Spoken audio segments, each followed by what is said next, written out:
През 2014 година един мъж от Австралия решил да продаде стария си спортен автомобил за $15,000.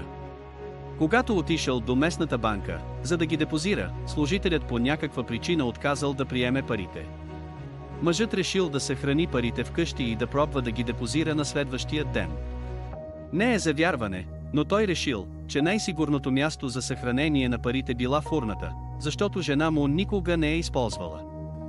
Но, разбира се, същата вечер жена му решила да използва фурната за първи път от много време насам.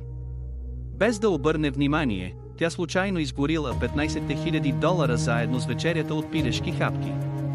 Когато двойката осъзнала какво се е случило, те били опустошени, тъй като това били последните им пари. Тъй като банкнотите не били напълно изгорени, Резервната банка на Австралия заменя всички техни пари. Абонирайте се за още истории на български.